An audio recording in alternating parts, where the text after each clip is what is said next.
nih, yang membedakan orang yang tahu passionnya dan sukses dengan orang yang tahu passionnya dan enggak itu sebenarnya cuma disiplin. Karena yang dulu aku mikir bahwa kalau udah tahu passion mah pasti kita aman lah, kita udah tahu lah kita mau ngapain nantinya. Padahal sebenarnya nggak cukup di situ. Kita butuh yang namanya disiplin, kita butuh yang namanya kerja keras supaya kita bisa sukses di passion kita masing-masing. Halo semua, kita ketemu lagi di PR Talk by We Are PR. Generasi muda penuh dengan kreativitas, tapi mereka suka takut untuk mengeluarkan kreativitasnya karena toxic comments dari publik. Yang on top hadir sebagai wadah untuk anak-anak muda menyalurkan kreativitasnya, serta membangun fundamental skill mereka. Mari disimak cerita selanjutnya pada podcast ini dengan Adityo sebagai host dari We Are PR Agency. Hello YouTube, hello Instagram, hello podcast, hai Facebook. Kita balik lagi di edisi PR Talk dari We Are PR bersama gua, Tio, dan istri tercinta, Livia. Kita balik lagi di edisi Generation Then Now. Di season 2 kita bahas tentang bagaimana perbedaan paradigma, pola pikir, dan pandangan dari praktisi PR dan marketing, khususnya generasi millennials dan generasi zaman old. Nah, di edisi PR Talk hari ini, gue kedatangan dua co-host yang sangat hebat-hebat banget, masih sangat muda, dan prestasinya itu sudah banyak secara kampus maupun organisasi. Nah, ini gue kenalkan dulu satu-satu, mungkin mereka nanti akan berkenalan secara langsung ke semua teman-teman PR people yang sudah mendengarkan. Yang pertama ini ada Julian Arsyad. Julian Arsyad ini adalah presiden dari Young on Top Malang. Jadi kalau misalkan teman-teman sudah ada yang tahu organisasi anak pemuda namanya YOT atau Young on Top. Nah, ini perwakilan dari Young on Top Malang selaku presidennya. Nah, berarti kalau presiden tuh pasti pemimpinnya tuh dari generasi muda yang ada di Malang. Ini keren banget, Julian Arsyad. Nah, terus ada satu lagi, ini menarik banget. Kayaknya kalau gue ngajak ngomong sama dia, ini pasti gue kehipnotis sama suara merdunya. Gitu. Karena sebenarnya yang cocok pakai alat-alat ini nih itu dia. Nah, ini adalah Mas Rama. Nah, nama panjangnya ini Rama Raihandani. Ini adalah announcer dan konten kreator di Universitas Brawijaya Radio. Seperti itu. Jadi ini ada dua pemuda, Julian dan Rama, yang tentunya sangat amat kreatif di masing-masing bidang dan organisasi. Halo Julian, malam. Ya, malam Mas Adityo. Iya, halo juga Mas Rama. Halo Mas Adityo. Oke, kita santai-santai aja, nggak usah terlalu formal karena ngobrol-ngobrolnya juga light banget. Kita bahas tentang generasi, tentunya nggak salah kalau kita belajar dari generasi muda. Karena generasi muda kan ini adalah generasi yang terus berkembang, generasi yang belajar terus dengan update-update teknologi yang terbaru, terutama dengan praktik-praktik di dunia PR dan marketing secara lebih update. Nah, ini gue pengen dengar dulu dari masing-masing narasumber yang gue undang, dengan satu pertanyaan mengenai pandangan pribadi dari masing-masing tentang apa sih yang membedakan dari generasi muda sekarang nih, khususnya di PR dan marketing, dengan generasi, mohon maaf, zaman old. Nah, mungkin boleh dari Julian dulu, silakan. Terima kasih Mas Adityo atas kesempatannya. Sebenarnya sih kalau dari saya sendiri, mungkin ini juga opini saya aja ya, jadi kayak nggak menyudutkan kayak opini dari siapa atau misalkan dari yang generasi tua. Mungkin juga kalau misalkan ternyata bisa mewakili generasi muda ya alhamdulillah juga. Jadi kalau misalkan dari saya itu, untuk marketing di edisi sekarang itu, kita terkadang mencari sesuatu yang bisa cepat, mudah, dan juga akhirnya nyaman. Karena ketika udah memiliki 3 hal itu, kita itu akhirnya mulai tertarik gitu. Kayak misalkan, kayak sekarang kan zaman-zamannya teknologi nih, di mana akhirnya sosial media itu akhirnya dipakai. Kayak bahkan kayak aplikasi-aplikasi juga. Dan ketika udah memiliki kemudahan, kayak kenyamanan, dan juga akhirnya apalagi murah, itu benar-benar bisa membuat kita itu menjadi tertarik, setidaknya mencoba terlebih dahulu. Dan akhirnya ketika kita udah mencoba, itu akan memperluas kesempatan kita untuk akhirnya diretensi di situ, bertahan di aplikasi yang kita pakai, atau ternyata di sosial media yang ternyata kita ini senangin di situ. Jadi kira-kira sekilas kayak gitu sih, Mas. Jadi kalau menurut lo berarti itu sebenarnya teman-teman millennials ini, atau bisa dibilang generasi muda lah ya, mereka tuh sebenarnya lebih concern ke kecepatan, kemudahan, dan kenyamanan, bukan hanya dalam hal membuat konten, tapi membantu mereka untuk bisa eksekusi cepat. Karena dengan lu eksekusi cepat, lu bisa dapat feedbacknya lebih cepat juga dong dibanding lu kelamaan mikir strategi, kelamaan mikir A, B, C, D, F, G gitu ya. Ujung-ujungnya nggak eksekusinya telat juga, belum tentu euforianya bisa didapat gitu ya. Bener nggak? Setuju banget tuh Mas, soalnya kayak di zaman sekarang kan di mana informasi itu benar-benar cepat banget ya datang ya. Hmm. Kayak ternyata di belahan dunia lain ada informasi apa, tiba-tiba udah nyampe di Indonesia, tiba-tiba nyampe di Inggris, tiba-tiba nyampe di Amerika. Dan itu benar-benar membuat kita itu bisa menerima informasi secepat itu. Dan akhirnya orang-orang yang bekerja di bidang kayak PR atau misalkan ternyata semua perusahaan itu pun juga akhirnya memanfaatkan cepatnya arus informasi itu untuk menggunakan data itu yang akhirnya bisa digunakan sebagai strategi dalam membangun bisnisnya mereka, atau misalkan ternyata membangun biar marketingnya itu dapat, kayak misalkan orang-orangnya akhirnya mau nih berkunjung ke website dia dan lain-lainnya Mas. Oke, kalau selain dengan kecepatan, kemudahan, kenyamanan, lu kan di sini pasti sering banget berhadapan dengan anak-anak muda ya, khususnya anak-anak muda yang ide bisnisnya tuh kreatif banget. Ide bisnis, marketing itu kreatif banget di yang on top gitu kan. Pasti mereka punya profilnya masing-masing tuh ya. Kenapa join yang on top? Pasti mereka ada reason di balik itu. Boleh ceritain sedikit nggak bro tentang yang on top itu sebenarnya itu apa, dan kira-kira dari yang lu lihat di yang on top sendiri ada behavior umum apa sih yang dimilikin generasi muda ini sehingga mereka tuh anggapannya dalam tanda kutip melebihi kita-kita yang udah senior nih, yang jalannya lambat gitu lah. Oke Mas, jadi kalau misalkan di dalam yang on top Malang sendiri ini mungkin aku akan jelaskan sedikit tentang profilnya ya Mas ya.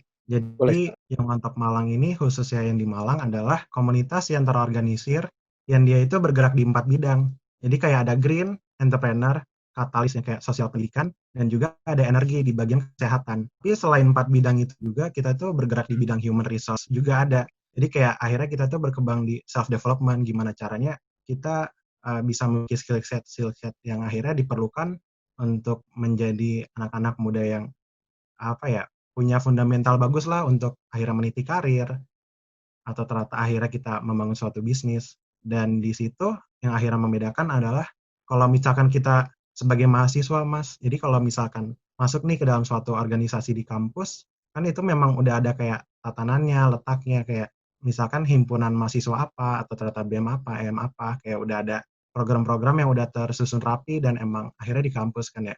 Tapi kalau misalkan kayak akhirnya di komunitas, kayak itu memiliki bidangnya masing-masing, dan kebetulan kalau di Young on Top Malang memiliki 4 bidang itu dan juga human resource development, dan akhirnya yang membedakan adalah kita nggak terikat oleh peraturan kalau misalkan di dalam komunitas, tapi kita terikat oleh hatinya juga untuk berkontribusi di sini, sehingga teman-teman di Young Malang ini yang akhirnya benar-benar aktif itu akan mendapatkan suatu nilai lebih, yaitu dia akan menghadapi obstacle yang lebih banyak, dan ketika mereka bisa melewati obstacle itu, mereka akan jauh lebih pesat juga pengembangannya. Dan juga kan jadi yang on top kota ini ada di Malang, tapi ada juga di 23 kota lain, jadi total tuh ada 24 kota Mas.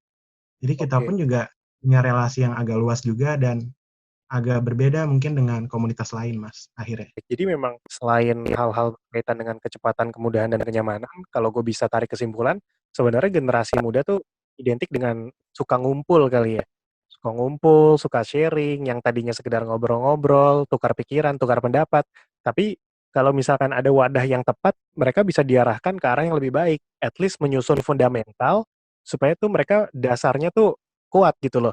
Bisa dibilang bukan hanya anak muda yang jago ngomong aja nih, yang ngerti A sampai Z, tapi ngerti A sampai Z dan tahu apa sih alasan di balik A sampai Z-nya itu, si fundamental skill-nya itu. That's why kenapa program-program ini yang kalau gue bisa bilang kayak kelompok anak muda gitu ya, ada di Telegram lah, ada di WhatsApp lah, terus ada pertemuan offline-nya lah, itu berawal dari rasa seneng nongkrong yang ujung-ujungnya selain nongkrong, gue bisa nambah skill apa lagi ya buat diri gue. Masa sih networking doang? Dan nggak sedikit ternyata anak-anak muda yang jago ngomong dan pintar juga sekarang, karena fundamentalnya udah dibangun. Salah satunya teman-teman yang on top Malang. Thank you Julian. Nah ini gue pengen geser dulu nih ke Mas Rama. Soalnya kalau penyiar radio dianggurin, ini ngomel nih ntar nih. Biasa ngomong kok, saya dengerin aja. Nah ini Mas Rama, kalau nggak salah kan Mas Rama juga ambil peran ya di yang on top Malang. Nanti mungkin boleh diceritakan juga perannya sebagai apa. Terus sekarang nih aktif jadi announcer nih, penyiar radio di Radio Kampus Universitas Brawijaya. Nah, lu kan banyak banget ketemu narasumber-narasumber muda, atau lu diskusi dengan anak-anak muda.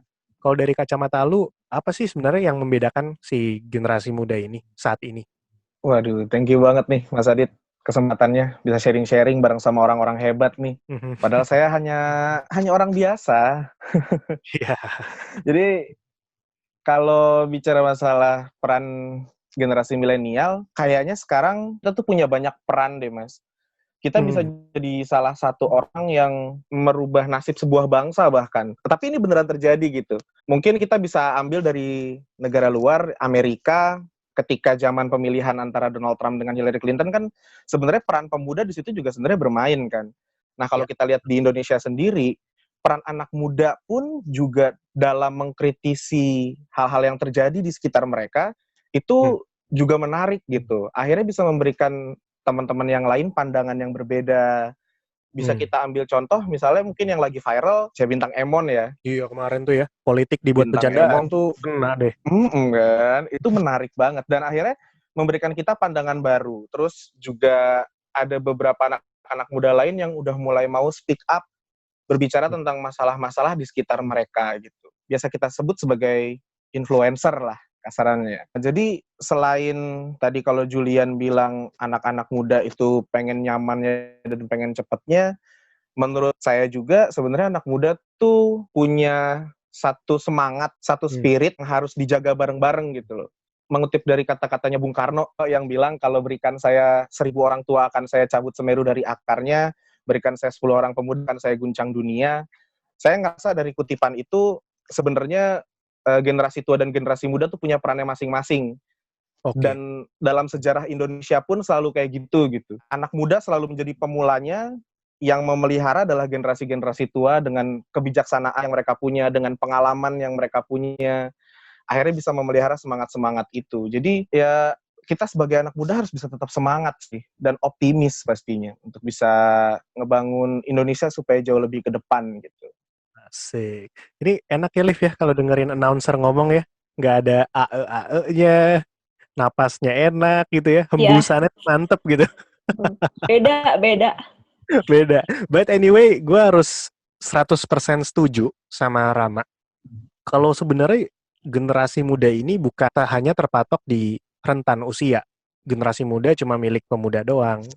Ya senior ya udah di rentan usia senior. Sebenarnya nggak kayak gitu. Menjadi muda itu bukan hal usia sebenarnya. Tapi menjadi muda adalah hal mindset, pola pikir.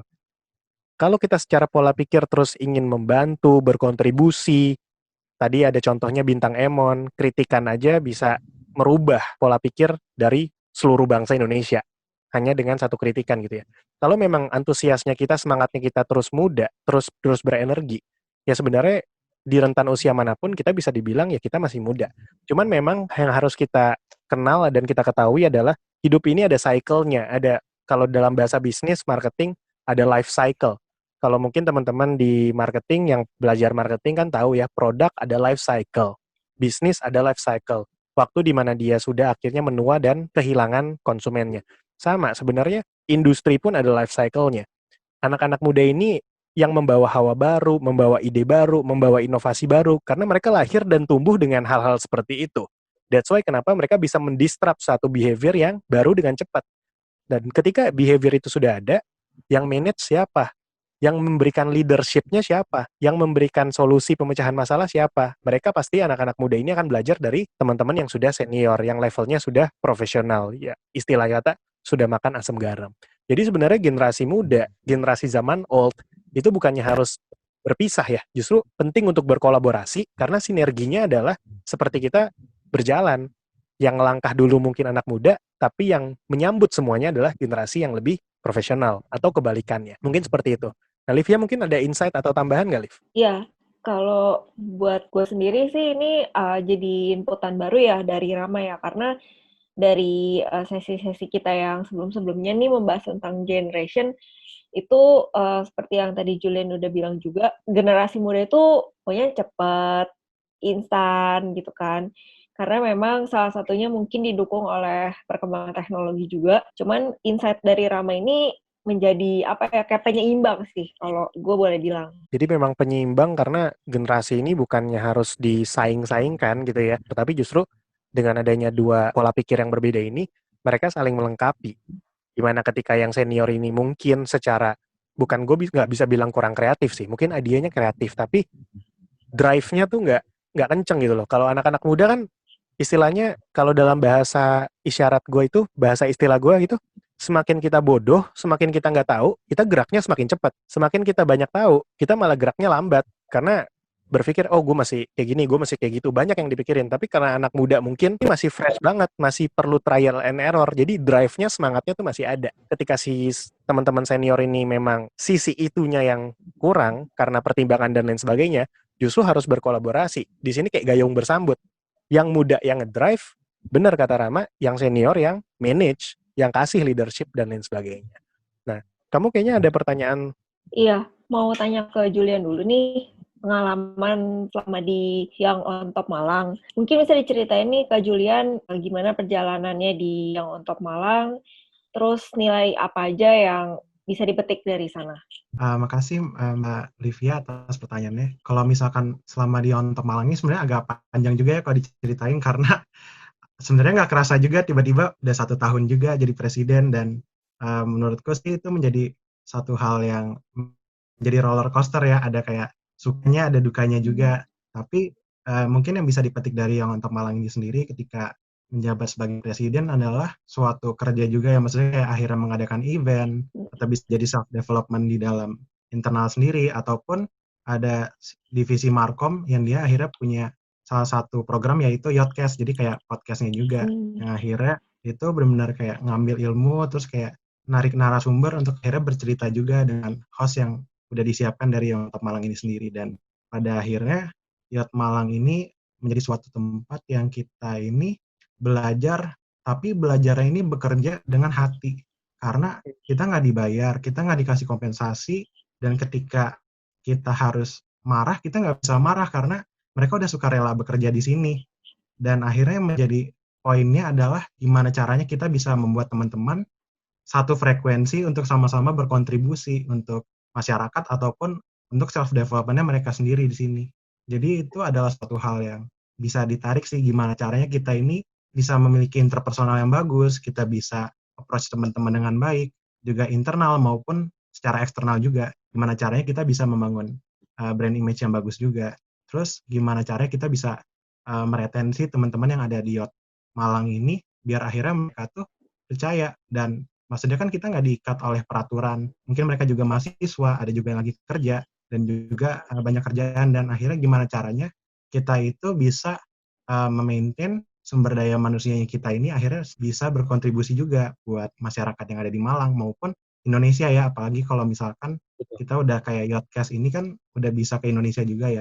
Akhirnya juga ada acara-acara online seperti seminar-seminar online yang bisa mencakup dari Sabang sampai Merauke akhirnya. Oke, jadi memang banyak banget kegiatan-kegiatan yang dimaksimalkan, apalagi dengan bantuan teknologi ya. Tadi lu bilang punya Yotcast, si podcastnya khusus, terus mungkin ada seminar virtual, seminar online yang menjangkau Sabang sampai Merauke, yang ini difungsikan untuk menyampaikan pesan ke masyarakat muda gitu ya.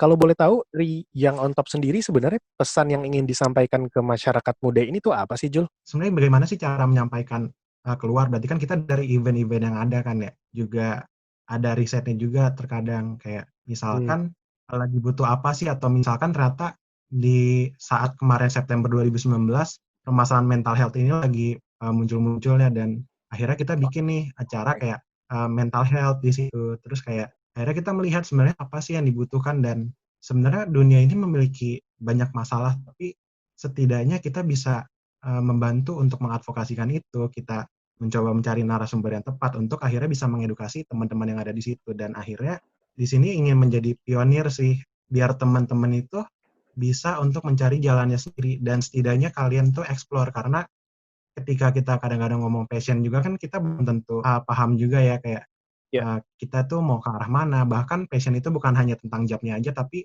tentang apa yang kita lakukan, apakah kita senang atau enggak dan setidaknya itu ingin memotivasi teman-teman untuk explore lebih jauh lagi dan jangan takut gagal karena gagal itu adalah kunci keberhasilan. Yang penting kalian mencoba aja. Gila, keren banget sih.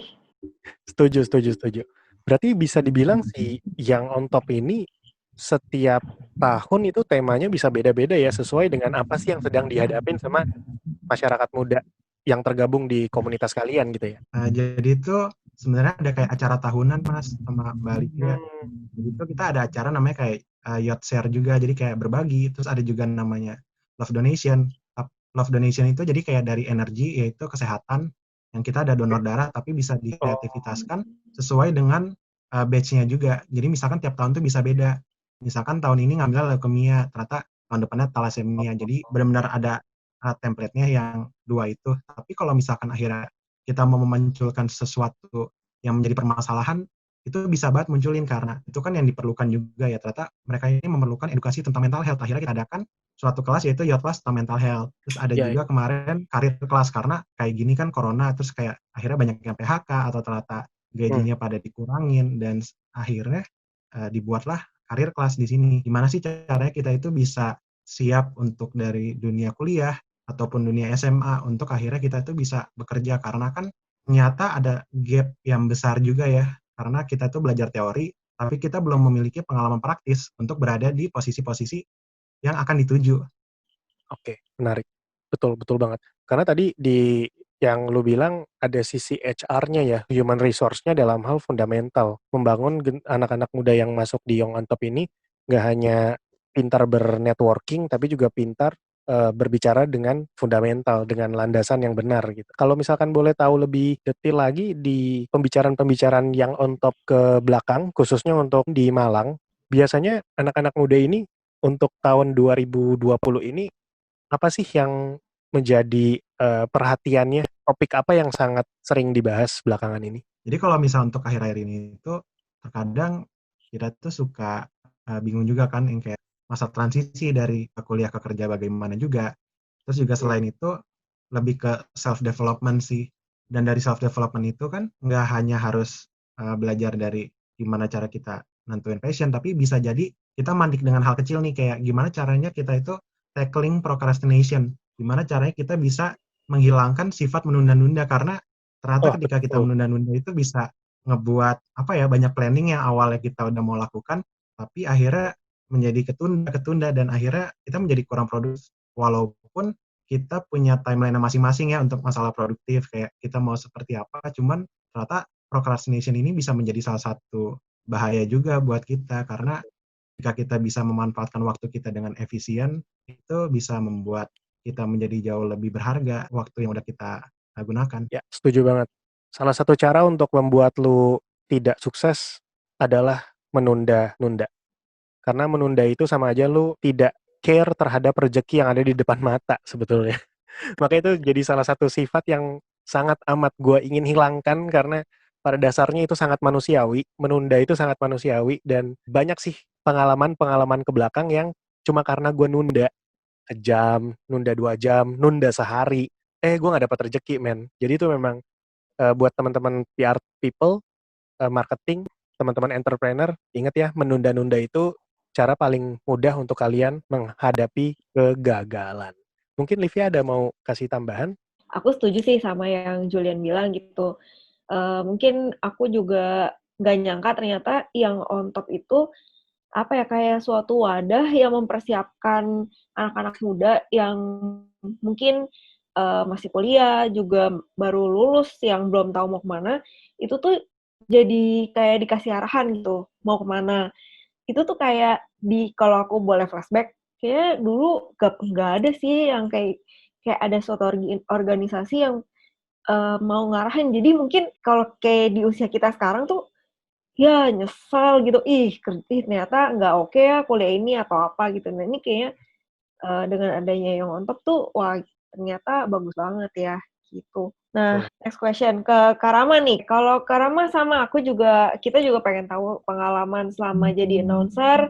Terus aku lihat juga pernah jadi content creator di radionya ya gitu. Mungkin bisa diceritain untuk pengalamannya. Yang pasti jadi announcer tuh ngerubah banyak hal dalam hidup ya. Salah satunya juga pandangan. Ini ada satu pandangan yang aku dapetin ketika aku jadi announcer. Adalah kalau nih yang membedakan orang yang tahu passionnya dan sukses dengan orang yang tahu passionnya dan enggak itu sebenarnya cuma disiplin. Karena ketika aku jadi penyiar, aku memang dituntut untuk disiplin. Disiplin tepat waktu datang siaran, disiplin buat skrip, disiplin untuk ngatur-ngatur lagu, dan segala macam bikin materi. Dan itu jadi satu sudut pandang baru buat aku gitu. Yang dulu aku mikir bahwa, kalau udah tahu passion mah, pasti kita aman lah gitu. Karena kita udah tahu lah kita mau ngapain nantinya. Padahal sebenarnya nggak cukup di situ. Kita butuh yang namanya disiplin, kita butuh yang namanya kerja keras supaya kita bisa sukses di passion kita masing-masing.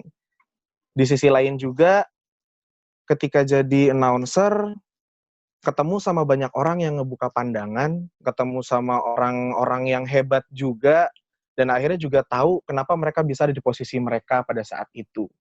Itu salah satu poin yang gak akan pernah bisa aku ilangin dan gak akan pernah bisa aku lupain sih sampai detik ini. Bahkan ketika aku jadi announcer pun, sampai detik ini itu yang memacu aku untuk terus belajar, terus berkembang, karena jadi announcer itu gak segampang kita ngomong. Kayak misalnya, halo Sobat UB Radio, gimana kabar kamu hari ini? Gak berhenti di situ. Kita tuh harus bisa membuat mereka nyaman, kita harus bisa membuat mereka senang dengan apa yang kita bicarakan, mungkin bisa dimulai dengan curhat gitu. Jadi, memacu kita untuk terus berkembang. Udah nanggepin sebagai temen, skill-nya upgrade lagi. Kita harus belajar yang namanya punchline. Di setiap kali menyampaikan sebuah konten, harus ada gongnya.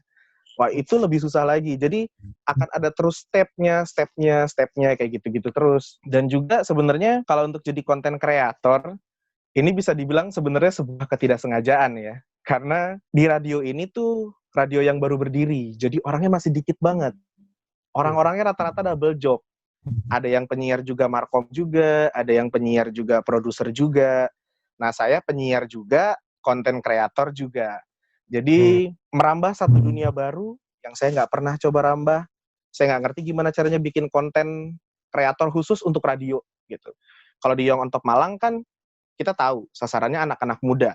Visinya adalah to create the next stronger generations for Indonesia. Gitu. Kita udah tahu gambaran besarnya. Tapi ketika ada sebuah radio anak muda dengan tema media cerdas dan inspiratif, ini kita harus bikin konten kayak gimana? Kan itu jadi sebuah PR gitu. Akhirnya jadi sebuah tantangan baru lagi gitu. Sampai akhirnya nyoba dan akhirnya nemu satu formula. Dulu sempat bikin konten namanya Relain Dibuka, rekomendasi lagu Indonesia buat kamu. Bentuknya video klip, jadi kita ngerekomendasiin lagu-lagu Indonesia, usulan-usulannya MD kita. Ini lagu-lagu bagus nih, kalian mesti dengerin, kalian bisa request di UB Radio kayak gitu. Terus beberapa bulan ini pun saya nggak cuma ngerambah di konten kreator, karena saya sedikit khawatir sama kondisi radio kita juga yang pada saat itu, wah nih kok Instagram kita menurun dengan adanya COVID ya. Kita harus bikin sesuatu nih. Kita harus bisa bikin sesuatu hal yang bisa engagement nih orang-orang. Akhirnya kita bikinlah webinar on air pertama. Jadi webinarnya bukan cuma online tapi on air. Jadi webinarnya di Zoom, habis itu di-record di Zoom atau di Google Meet, setelah itu kita on airin. Jadi orang-orang yang datang pun masih bisa dapat ilmu, orang-orang yang nggak datang pun masih bisa dapat ilmunya juga kayak gitu. Meskipun memang kurang interaksi ya lumayan lah untuk bisa naikin traffic. Nah, tapi dari situ juga akhirnya merambah ke hal-hal lain. Kita pengen juga ngembangin sumber daya, terutama penyiar-penyiar muda yang ada di Kota Malang, karena mereka juga ternyata mengalami hal yang sama. Mereka nggak bisa siaran karena mereka dari rumah. Akhirnya mereka gimana dong? Kalau penyiar lama nggak siaran, sekalinya siaran, wah itu udah pasti belepotan tuh, udah kayak baru pertama kali siaran lagi tuh bisa jadi. Nah, ketika udah kayak gitu, kita kasih skill-skill lagi gitu. Ini radio announcing skills kita kasih. Terus abis itu kita kasih juga gimana cara menjadi seorang penyiar radio yang punya air personality, punya kepribadian ketika dia mengudara.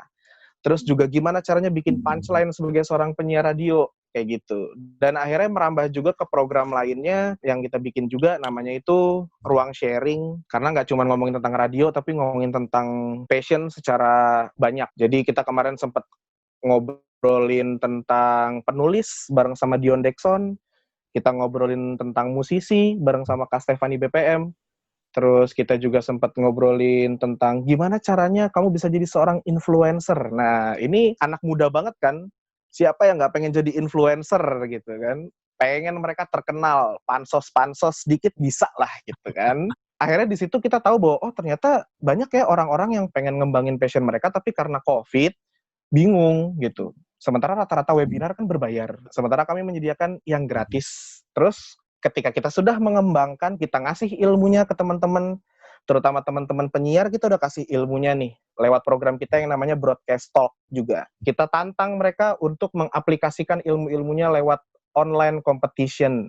Bisa dibilang mungkin ini adalah radio broadcasting competition online pertama kayaknya di Indonesia.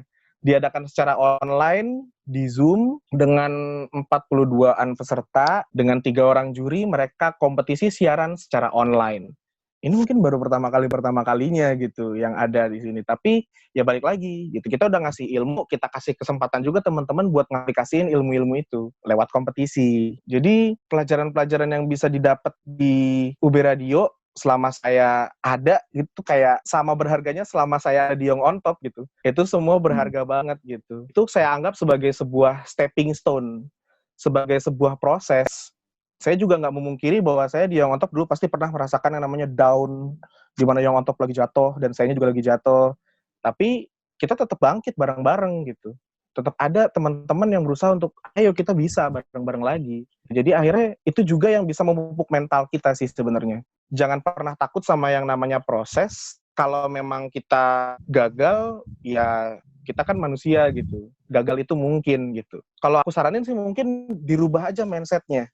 Ketika kita mau ngebuat sesuatu, jangan pikirin bahwa gimana nih kalau kita gagal. Jangan mikir kayak gitu, tapi mikirnya gimana ya caranya supaya kita nggak gagal.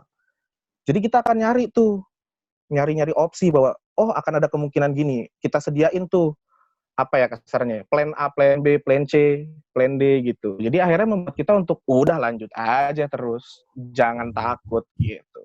Salah satu penyakit yang ada di teman-teman generasi muda adalah overthinking. Jadi overthinking itu ngebuat kita itu seakan-akan kayak takut untuk bergerak maju. Padahal sebenarnya nggak perlu takut-takut amat. Karena ya tadi Rama bilang, ya kita juga manusia. Manusia nggak luput dari kesalahan. Mau kesalahan itu kecil, kesalahan besar, ya at certain point kita pasti bikin salah. Justru jadikanlah kesalahan-kesalahan itu seperti batu step selanjutnya. Karena kalau lu nggak ngadepin challenge, lu nggak gagal, lu nggak akan tahu di titik mana lu harus maju lagi. Nah, gue nggak tahu apakah lu setuju apa enggak, tapi kalau dari cerita Rama, terus kalau tadi gue dengerin juga Julian, yang gue bisa ambil itu benang merahnya adalah generasi muda atau anak-anak millennials ini sangat amat aktif, sangat amat berkreasi, sangat amat senang membuat sesuatu. Kayak tadi lu di radio, lu juga bilang, salah satu poin yang gue senang di radio, karena gue bisa banyak membuat satu gagasan baru. Makanya kalau anak-anak radio sebenarnya gue seneng ngobrol sama anak-anak radio itu copywriting skill-nya jago banget, asli. Jadi mereka tuh nggak hanya punya kemampuan verbal secara bicara, tapi mereka punya kemampuan menulis sebenarnya karena nggak jarang bikin skrip, nggak jarang bikin jargon, nggak jarang bikin punchline ya itu hebat banget sih. Ya, jadi itu, jadi anak-anak muda ini yang unik adalah mereka aktif banget. Mereka aktif dalam artian mereka suka nih membuat sesuatu, menghasilkan sesuatu, tapi memang nggak sedikit juga yang overthinking sehingga mereka dari pribadinya mungkin mau aktif tapi kayak di hold gitu loh, ntar dulu deh, ujung-ujungnya nggak making progress. Nah kalau misalkan lu sendiri Rama pasti kan dalam hidup lu ada perasaan itu kan, biasanya lu nanggulanginnya gimana? Kalau aku malah mending aku keluarin, karena aku nggak akan tahu sesuatu hal itu baik atau buruk kalau belum aku kasih dulu ke orang lain. Kayak misalnya konten nih, kita bicara masalah konten deh, konten kreator. Ketika kita mau bikin konten, aku tuh tipikal orang yang, udahlah keluarinnya dulu gitu. Entar reaksinya gimana, baru kita evaluasi gitu. Oh ternyata kurangnya di mana? Oh ternyata bagus nih, ya udah dipertahanin. Kalau bisa dilebihin lagi, di-upgrade lagi gitu. Kalau aku malah lebih mikir untuk, ya udah lakuin aja dulu gitu. Kita akan tahu itu salah atau enggak ketika kita udah ngelakuin. Di Indonesia entah kenapa kayak ada sebuah budaya yang mengungkung orang untuk bergerak maju, untuk berkreasi, untuk berinovasi. Aku nggak tahu kenapa gitu. Kalau dalam sisi konten kreator mungkin masalah hate speech atau komen jahat ya. suka banget kan tuh kita ngeliat di Instagram orang, di komentar-komentar orang, either mereka sebenarnya orang yang emang beneran lucu atau enggak, atau mereka memang baik atau enggak, itu pun kita pasti bakalan bakalan nemuin. Kayak salah satu contoh yang terbaru beberapa minggu ini aku temuin adalah ada orang komen di YouTube-nya Mata Najwa bilang gini, ah sok tahu lu, sok pinter lah. Mohon maaf ya, itu Mata Najwa gitu. Orang yang memang kayak gitu masih ada yang komen kayak gitu. Mungkin itu yang bisa menghambat orang-orang, terutama konten kreator untuk ngebuat sebuah konten gitu, karena takut dicibir, takut dibilang jelek dan segala macem. Kalau menurut saya sih, apapun yang mau kita lakuin aja dulu. Atau enggak minimal riset. Kita kan juga bisa belajar riset market ya. Bisa tahu produk kita itu akhirnya akan berdampak seperti apa ke masyarakat atau ke target market kita, berdampak buruk atau berdampak negatif gitu ke target market kita gitu. Apakah akan diterima atau enggak sama target market kita nggak tahu. Jadi ada dua hal yang bisa kita lakukan, antara riset aja atau ya udah jalanin aja dulu. Nanti risetnya belakangan setelah kita ngelihat evaluasinya kayak gitu. Satu kalimat yang pernah gue dengar sebelumnya dari narasumber PR Talk juga. Jadi dia bilang gini, musuh itu nggak usah dicari, karena pada satu hari dia bakal datang sendiri. Justru temen yang harus dicari. Cara nyari temen tuh banyak. Bisa lu networking, masuk ke organisasi seperti yang on top Malang, atau lu bisa beraktivitas di masing-masing bidang gitu ya. Mau di kampus, mau di radio, kayak Mas Rama, dan lain sebagainya. Temen yang harus lu cari. Jangannya lu takut berkreasi, takut membuat sesuatu, ujung-ujungnya nggak punya temen, musuh mah ada aja nanti, pasti datang aja. Nah, sama satu hal yang gue pengen tambahin mengenai head speech, ini menjadi polemik yang sangat amat pernah ngebuat gue sering nge-hold sesuatu juga sih, actually. Terutama untuk dalam hal sosial media ya, karena kalau head speech atau head comments itu biasanya memang umumnya ada di sosial media. Tapi itu jadi malah bumerang ke gue. Nah, satu hal sih yang selalu gua aplikasikan di kepala gue, di hidup gue juga, gue sih nganggapnya gini, orang yang memberikan komentar buruk, kalau misalkan dia sampai memberikan komentar itu, tapi padahal konten yang kita berikan nih konten yang benar loh, kita nggak buat-buat, kita nggak menghayal, tapi ini memang konten yang benar, yang sesuai dengan riset, yang sesuai dengan apa yang kita punya gitu ya. Tapi masih ada bad comment, gue sih mikirnya, satu, kalau enggak itu orang emang iseng, jadi orang iseng aja, ya memang di sosial media, di dunia maya kan kita ada personifikasi yang berbeda. Gue bisa jadi aslinya gue baik, tapi di sosial media gue personanya persona jahat. Bisa aja kayak gitu. Jadi emang orang iseng. Kalaupun dia nggak iseng, gue berpikir, oh mungkin dulu waktu dia pernah ngejobain hal itu, dia pernah ada bad experience nih. Jadi dendamnya itu, bad experience-nya itu disalurin ke orang lain. Ketika ada orang lain membuat satu konten, membuat satu gerakan yang kayak, oh ini kayak gue dulu tapi nggak banget, akhirnya dia keluarin aja tuh head comments-nya. Jadi gue lebih ke ngerasa kasihan kalau untuk tipikal orang yang kedua, karena kasihannya kayak, oh iya berarti lu nggak senyaman sekarang gue pada saat gue bisa mengeluarkan konten, berarti dulu mungkin lu ada bad experience bermain di LinkedIn, bermain di sosial media manapun gitu. Jadi gue kalau ada head speech atau ada head comment, ya gue either yang pertama gue bercandain balik, karena gue anggapnya, oh ini orang emang personanya pengen dibikin jahat aja, atau gue anggapnya, oh ya kasihan ya, berarti pengalaman lu nggak semanis gue. Karena gue sekarang enjoy aja, nggak keluarin konten apapun, gue senang-senang aja. Karena ini gue bisa justify kalau konten gue bener, orang keluar dari mulut gue udah riset dulu. Jadi kayak gitu sih, kalau gue membuat otak gue berpikir seperti itu. Terus soal bad comments agak teringat sama artis-artis Korea yang bunuh diri jadinya. Mungkin karena netizen itu komennya nggak enak kali ya, terus jadi menimbulkan dampak negatif gitu. Iya benar, jadi sometimes bad comments itu juga bisa berdampak ke psikologi yang berujung tindakan negatif yang bisa menyebabkan kematian. Itu yang the worst case-nya ya. Jadi buat teman-teman yang masih sering kasih head speech atau head comments, ya udah kalau kalian memang tipikal orang yang pertama, memang personanya pengen dibuat seperti itu, ya silakan aja, tapi tetap sopan lah. Jangan yang mengeluarkan kata-kata sampai menjudge orang lain tuh kayaknya disudutkan banget. Itu ya kita hargai kalian yang memang membuat karakter kalian seperti itu di sosial media. Tapi buat orang-orang yang memang keluar kata-kata itu atau keluar head comments-nya karena ada pengalaman pribadi yang kurang menyenangkan, ya udah. Buat teman-teman yang membuat konten, si konten kreator, abaikan aja. Doain aja balik. Semoga nanti ketika dia bergerak maju, dia nggak ngalamin kendala-kendala yang sebelumnya pernah dialamin. So, tapi gue ada satu pertanyaan terakhir untuk merangkum aja obrolan kita kali ini. pastinya Julian dan Rama memiliki pola pikir masing-masing bagaimana kalian berinteraksi dengan anak-anak muda. Kalau kalian bilang kan generasi yang penuh dengan inovasi, penuh dengan kreativitas, penuh dengan semangat. Gue pengen kasih ruang, waktu untuk teman-teman, Julian dan Rama, untuk say something to millennials and Gen Z mengenai apa sih yang perlu mereka tumbuhkan dalam diri mereka untuk menghadapi masa depan yang mungkin mereka belum tahu akan seperti apa kerasnya. Silakan. Jadi kalau misalnya dari saya sih tentang networking ya pada akhirnya ya. Tapi networking ini bukan tentang kuantitas ya, walaupun kita mengejar kuantitas namun lebih ke kualitas. Kayak kita dalam 1 minggu nih sebenarnya kita tuh ketemu berapa banyak orang sih, dan sebenarnya berapa banyak orang yang akhirnya impress dengan kita. Dan coba dibayangkan lagi ketika kita ini bisa mengatur kualitas ya, sehingga teman-teman yang ketemu kita ini probabilitas terkesannya ini menjadi lebih baik. Dan itu akan sangat baik lagi ketika bisa dilakukan dengan konsisten. Yang akhirnya dalam 1 minggu misalkan impress 10 orang nih, tapi biasanya cuma 1 orang, itu kan udah progres juga ya. Dan kalau setahun ke depan gimana, 5 tahun ke depan gimana, 10 tahun ke depan gimana, dan itu benar-benar bisa mengatur impression mereka ke kita itu menjadi lebih baik juga. Dan untuk mendapatkan impression yang baik juga, kalau menurut aku juga ini benar-benar harus bisa menjadi pendengar yang baik sih terkadang. Apalagi kan kita juga punya 2 telinga dan juga punya 1 mulut. Mungkin emang dari Tuhan udah dikasih biar kita lebih baik mendengarkan daripada berbicara pada akhirnya. Dan oleh karena itu, teman-teman juga makhluk sosial, mereka juga punya masalahnya masing-masing, dan kenapa nggak kita aja yang jadi orang baik, agent of change-nya, memulai satu perubahan, yaitu kita mendengarkan orang lain, mendengarkan masalahnya. Dan menurutku ketika kita ikhlas mendengarkan masalah dia, bukan tentang apa yang bisa dia berikan, tapi apa yang bisa kita berikan kepada mereka dengan ikhlas. Dan akhirnya kita explore diri aja sih untuk upskill sesuai dengan bidang-bidang yang akhirnya ingin kita capai. Keren banget, thank you banget. Dunia itu udah Sama. repot, orang-orang udah punya dengan masalahnya masing-masing.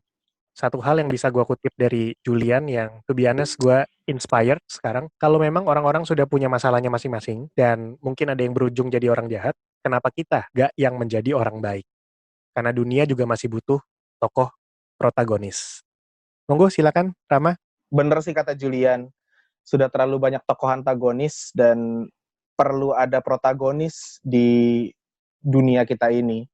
Tapi sedikit menambahkan juga, 2 hal yang selalu aku berusaha untuk pegang dan selalu berusaha untuk aku kembangin adalah mindset dan attitude. Attitude ini sebenarnya bisa banyak ya, bisa salah satunya juga sama kayak Julian tadi gitu. Kita lebih banyak mendengar aja daripada lebih banyak berbicara kayak gitu-gitu. Kita lebih banyak untuk mencoba untuk sensitif dengan lingkungan sekitar kita, lebih peka, sehingga kita bisa membantu orang-orang yang memang membutuhkan bantuan kita, dan juga mungkin lebih respect sama orang-orang siapapun dia. Apakah generasi senior, atau mungkin generasi muda sama kita, atau malah mungkin di bawah kita lagi. Gimana kita bisa men-treat mereka dengan respect. Dan yang kedua adalah mindset. Ini saya terinspirasi dari kepala sekolah saya waktu SMA, nggak apa-apa ya. Meskipun sudah beberapa tahun yang lalu, tapi saya masih ingat dengan kata-kata beliau, the point of living is mindset. Ketika kamu berpikir kamu adalah orang yang hidup, maka kamu beneran akan hidup gitu. Tapi kalau kamu berpikir kamu mati, ya kamu nggak bakal ngapa-ngapain. Sebegitu kuatnya sebuah kekuatan mindset sampai beliau menekankan itu setiap upacara. Makanya saya ngerasa, oh ya bener juga ya. Kalau kita punya sebuah mindset yang kuat, kita bisa ngejalanin apapun yang lagi kita hadapin gitu. Rintangan, tantangan apapun bisa kita hadapi dengan mindset kita yang kuat kayak gitu. Keren banget. Sama banget Mas Rama. Tapi kita beda usia ya. Gue bedanya 10 tahun dari Mas Rama, kayaknya malah lebih. Tapi kayaknya guru kita menceritakan hal yang sama. Apa yang membuat kita menghargai kehidupan adalah mindset. Tapi guru gue pernah nambahin, apa yang membuat kamu jadi manusia adalah hati. Ketika kamu berpikir menggunakan akal sehat, kamu hidup. Tapi ketika kamu berpikir menggunakan hati, kamu menjadi manusia. Jadi mindset, attitude, empathy, dan yang paling terakhir, respect. Respect tidak hanya ke generasi atas, tapi juga ke generasi bawah. Kalau dulu ada peribahasa, don't judge people by its cover. Kalau menurut gua, lebih relevan untuk saat ini, jangan menilai usaha orang sebelah mata, karena siapa tahu di kemudian hari, lu butuh bantuan orang itu. Either sebagai narasumber kayak sekarang, either sebagai untuk mendukung bisnis lu, atau orang itu bisa jadi influencer yang bakal support kegiatan lo ke depannya. So, jangan pandang sebelah mata usaha orang lain sekecil apapun. Karena dari usaha kecil mereka sudah mulai bergerak maju untuk usaha yang lebih besar. So, thank you banget Mas Julian, Mas Rama atas berbagi informasi tentang apa sih yang ada di kepala generasi muda zaman sekarang. Kalian perwakilan generasi muda yang sangat inspiratif, presiden dari Young on Top dan announcer dari UB Radio. Semoga inspirasi ini bisa tersalurkan ke teman-teman PR people dan juga para marketing, dan tentunya bisa menjadi insight tambahan buat kalian, praktisi PR dan marketing, bagaimana nantinya bisa berkomunikasi dengan generasi muda. So, for this session, Generation, then, now, wrap up. Thank you semuanya, sampai ketemu di PR Talk edisi berikutnya.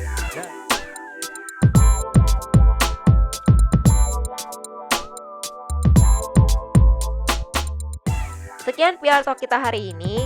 Terima kasih untuk semua yang sudah mendengarkan.